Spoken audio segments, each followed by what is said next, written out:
here's what I want to see now.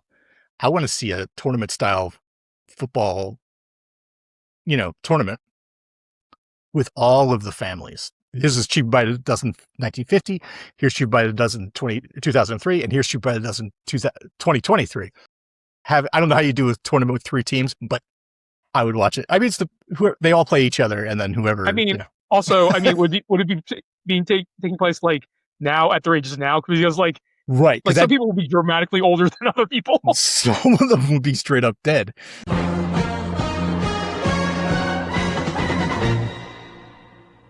What's going on, everyone? We are celebrating JL's Cracking Movies by taking a look back at the movies of JL's Cracking Movies. So, Joe, what are we taking a look at this week? Phil, this week it's Cheaper by the Dozen 2, which is celebrating its 20th birthday, and stars, of course, Steve Martin. Now, Cheaper by the Dozen 2 is easily the best of the Cheaper by the Dozen sequels. It is the tops. Is it the only? It is the only one as well. So it's also the worst.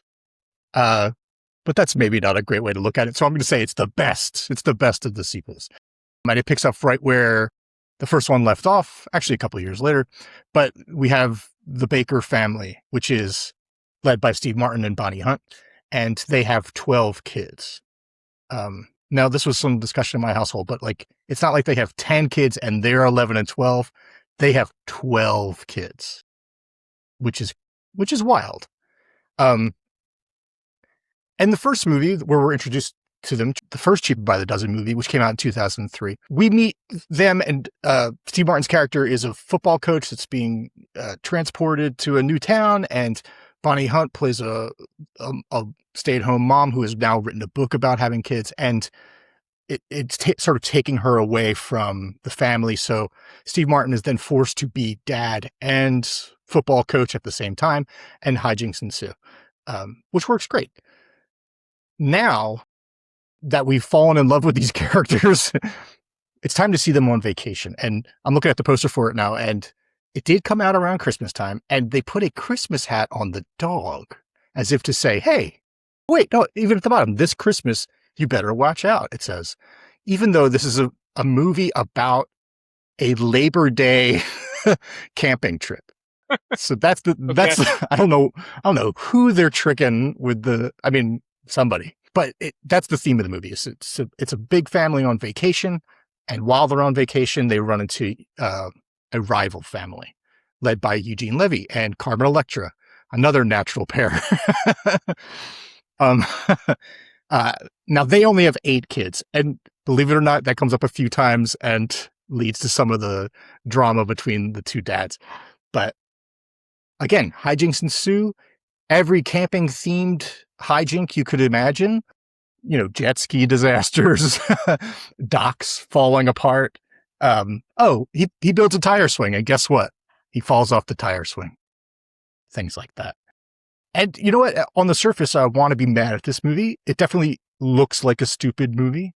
If you saw this at Blockbuster, or if you were just if you were in this era and looking for a movie, if you're just scrolling around, you'd see this, you'd be like, oh, that looks kind of generic, doofy nonsense. But it's definitely that, but it's hard for me to hate it because it's never truly terrible. It's just never really good either. But Steve Martin's funny. Eugene Levy is funny, and they're funny together. And they do make efforts to tell a story, and they do make efforts to make it heartwarming. There are too many people in the movie. That's the same with the first movie. There's just too many kids to the point where you're just I don't know anything about that guy. That kid right there has no personality, and that's your fault, director, writer, whatever. But when you have that many kids, what each of these movies does is it picks a kid, or it picks 2 kids to really focus on and give a story, and to give a story arc to. In the first movie, one of the kids runs away, and it brings the family together. And in that, it's emotional. It reaches a point where I was like, oh, this is the kind of storytelling I want. Why can't they do this for more than 4 minutes of the movie? Make it work like this all the time. Easier said than done, of course. In this second movie, the focus is on Allison Stoner's character. She plays Sarah Baker, and she's a tween. aged character, and she's got a crush on a boy who ends up being Taylor Lautner, Shark Boy, and they have a storyline where they go on their first date, and like Steve Martin's character has to deal with that, and it's fun, and it's emotional, and it works. And I found myself being like, oh, this is the movie I want to see, with the funny stuff too. But can we build more around this? So that's what I was wishing for. It's worth pointing out that Tom Welling and Hilary Duff and Piper Perabo play the oldest of the kids, and they return. All the kids return, but those are the ones with the marquee names, and they're all fine. It's cool to see Tom Welling on the big screen, sort of in a big movie. Yeah. And that's cool. Also worth noting that Bonnie Hunt knocks it out of the park. We really, as a culture, as a society, did not support Bonnie Hunt enough. Do you know what I mean? Like, she was great. She was great early. She got better. She's great in these movies. And then I was looking at her resume, and after this, she did the Bonnie Hunt show. I don't know if you remember that, but that was a thing for 20 minutes. And then she almost went exclusively into voiceover stuff. Like Pixar put a ball and chain on her and said, start talking. She's in the Toy Story movies. She's in, of course, the Cars movies. And, she's great. And she's really great in these movies. And there's a point where people are comparing her to Carmen and Electra. And it's like, you know what? Both beautiful, both fantastic. That's the thing. The movie is all about playing these families against each other. And at one point, Bonnie Hunt has to borrow a shirt from Carmen Electra, and they make a joke about cleavage and weird stuff like that. It's a weird movie. I should say, I want to point out there's a C plot about a rat that they lovingly just say, oh, it's a pack rat. And that's supposed to like diffuse the situation. But the rat lives in the house, it steals things and runs into a hole. And that becomes important later on because they find things in the hole that they lost years ago.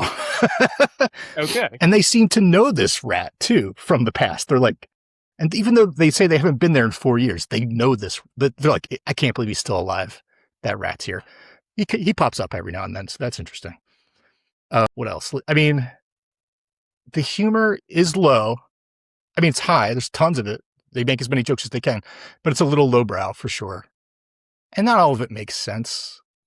There's one joke about Steve Martin goes to the Alison Stoner character and says, hey, do you still pull pranks on everyone? And they have a conversation about that, and it's funny. But he's like, I want you to pull a prank on Eugene Levy's character. And her idea is they go to his dinner party, and her idea is to stuff meat into Eugene Levy's chair so that the dog will attack him. But it's their dog. It's the Baker family dog. It's like, hi. And like when they arrived at the party, they're like, here's our dog. And the dog starts to hump Carmen Electra, which is a choice. Like, I can't believe that was in this family movie. But then the dog destroys the table where the hosts have laid out this wonderful meal and attacks both Steve Martin and Eugene Levy, actually. But it bothers me that her plan was to make things worse, like saying like, oh, your family's terrible, and here's more proof that your family's terrible. But that is the tiniest little nitpick. This is otherwise a perfectly suitable, perfectly fine family movie.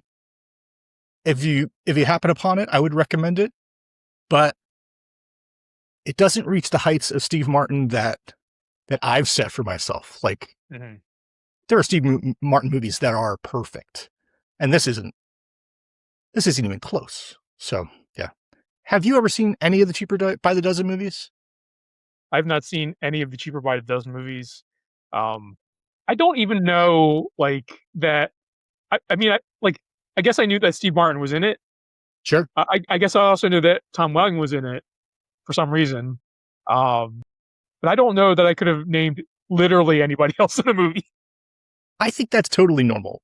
Like, this was never a movie that was aimed at you. This came out when we were like 20 or something, 21, something, whatever. And so it was never for us. It was, this is a family kids movie, basically. And I say that same like as I was watching, I was thinking like, oh, this is kind of dumb Steve Martin. But then in the back of my head, I was like, oh, this is someone's favorite Steve Martin movie. Like someone loves this movie. And it's got to be a kid that was the same age as one of these 12 weirdos. As they were growing up, they would watch it and be like, oh my God, this is so funny. That's so funny. And I think about myself watching Parenthood as a kid and watching it and thinking and seeing Steve Martin and thinking, oh, he's so funny. That is so funny. So I get it. Like it makes sense, but for me, this is subpar. Yeah. So like, all right. And I'm gonna guess at a situation at like if it's not in there, I'm a little disappointed. You said that Sure. he was a football coach. Does he ever Yes. field a football field with his family as the team? Because that's almost a perfect like. He does it several times in the first movie. So Okay. the second movie, though, is about this rivalry with Eugene Levy's family. And the whole final act is a showdown of like camp related stupid stuff, like egg tosses and potato sack races, things like that. So there is still, but he's not like fielding a full football team, but yeah. I mean, I was gonna say like if Eugene Levy and Carmen Electra also had 12 kids, Yeah. Yeah. they could have done like a finale where they played football against each other. I don't know how You know that would what? have resolved, but like, I'm here for it. I would watch it. um, so I guess like is Cheaper by the Dozen like a remake of something else, or because like Yes, it is definitely based on something. So Cheaper by the Dozen was a book written by Frank B. Gilbert Jr. and Ernestine Gilbert Carey. Well, her dad, Ernest, was real like, her name will be Ernestine. Anyway, so they wrote a book in 1948 about their family and the 12 children that they had. okay, And what was interesting about their perspective is that he was an efficiency expert. So his whole thing was like, you drink this much milk and you do that and do, whatever. And it was such a big hit that they did make a movie about it in 1950. I did watch that this weekend. It is charming. So fun. So weird. It's the same kind of humor, but there was something about it that was different. It's definitely a family movie. It's definitely more of a kid's movie. The dad in it was almost like Captain Von Trapp from yeah, Sound of Music. The Sound of Music. Thank you. So he's almost like Captain Von Trapp, but if Captain Von Trapp told dad jokes, like he was very like, this is how we run the house, blah blah blah blah blah, and then but your pants are on backwards, blah, ha, ha, ha, whatever. So it was the actor is Clifton Webb. He was fantastic in the part. Anyway, I really enjoyed taking a peek back at that. It was very charming and very safe family fun for sure.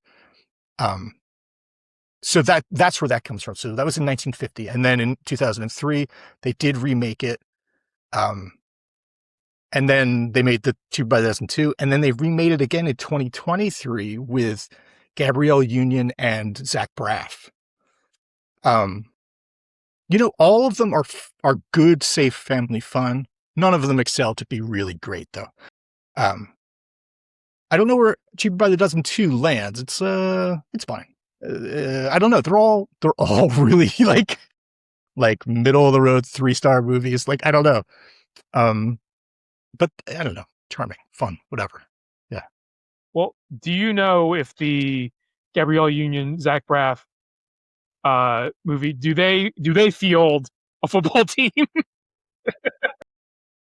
I haven't seen it since it came out in 2023, and it was not available for me to watch this weekend, which I was kind of all right with. But I don't remember is the long and short of it. But here's what I want to see now. I want to see a tournament style football, tournament with all of the families. This is Cheaper by the Dozen 1950. Here's Cheaper by the Dozen 2003, and here's Cheaper by the Dozen 2023.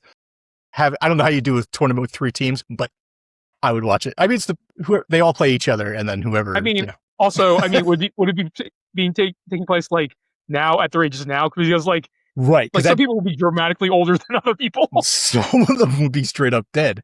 But yes, but I would watch that football game. That'd be great. That'd be hilarious. So do you own this on Blu-ray or DVD? I sure don't. It's not for me. But I was sort of written it off as like, oh, I saw that, it was fine, whatever. But in being forced to watch it again for this, I was like, oh, this is fun. I would watch if this is on again. I'd watch it. It's totally fine. It's worth pointing out. I don't know why, because I'm just going to slam on him, but this is an Adam Shankman movie who does great work. He definitely he does safe movies like this. He does a lot of dancing movies. He did the entire Step Up franchise, yeah. But he's done some great movies. He did 17 again, the Zach Braff movie where Matthew Perry turns into Zac Efron. That's a great movie. He did a movie called Going the Distance with Drew Barrymore and Justin Long that I love. It's so funny. So he does really great movies, and then he does some nonsense movies too. But he's fine. But the reason I knew he directed this, or that I looked into it and found out that he directed this, was because at the end of this movie, they have to run to the hospital because someone's giving birth on a camping trip. And at the hospital is Sean Levy. And I was like, oh, right. I wonder if he directed this. And I was surprised to see he didn't. He, of course, produced it, and he directed the first one. But he's another director that does all this kind of safe stuff. But this feels this feels very much like a Sean Levy movie. And it's so weird to see Sean Levy on screen. Now that he's become this like Marvel director and like a huge director. Whenever he pops up in an old movie, because he's in the first Cheaper by the Dozen too, and as like a bit part. And it's weird. It's like, what do you like? He's just too recognizable now. But that's neither here nor there. Is it like Martin Scorsese showing up in a Star Wars film? That kind of... No, that's perfection. That is cinema. Long story short, no, I don't know. All right. So if somebody's looking to watch something with similar vibes to Cheaper by the Dozen 2, is there something you would recommend? Yeah, I wasn't sure if I should go with a big family movie or like a camping movie. If you're going camping movie, there's two real standouts. You got Meatballs and you got Wet Hot American Summer. Both wonderful. Both not family friendly though. So if you need family friendly, I would go with something more like Grown Ups. The first Grown Ups movie is totally solid. It's camp based. It's family friendly. And you know what it does better than this is it really gives identities to all the characters. And there's the same amount of characters in that movie. There's, 4 sets of parents and they each have 2+ kids. So all of them have identities. And that's a hard thing to do. And I was thinking about it. I was thinking about other Adam Sandler movies. There's a movie called Blended that joins him and his 3 girls with Drew Barrymore and her 2 boys. And all of them have complete story arcs. So, I mean, credit to Sandler. I think people overlook it, but I think he knows that stuff's important. He's worked with Shankman before. But he knows that kind of stuff is important. And I don't think that the writers were as concerned with the Cheaper by the Dozen cast. Yeah. But anyway, Meatballs, Wet Hot American Summer, Grown Ups, all of those are fine movies. Nice. So any closing thoughts on Cheaper by the Dozen 2? I mean, I feel like I say this every week, but it was nice to revisit. It's perfectly fine. It's not great. Watch it. It's fun. Like, am I the worst? Go back to all the movies we review, and I bet that's what I say at the end of 90% of them. But do you know why? Movies are fun. They're supposed to be fun. Have fun. Who cares? So at some point, I'm going to do a supercut of all of them. Yeah. As a short. If you want to put all that time into it, that's you. That's on you. Actually, now that I mention that, no, I don't really want to do that. It's never going to happen. Yeah. All right, everyone. Have you seen Cheaper by the Dozen too? What'd you think? Let us know in the comments below. Is Cheaper by the Dozen the new A Star Is Born, where we get remakes every 20 plus years? Yes. Maybe? Drop us a comment. Let us know. And if you like this, hit that like button. And if you're new here, hit that subscribe button and become a subscriber. We'll catch you all in the next one.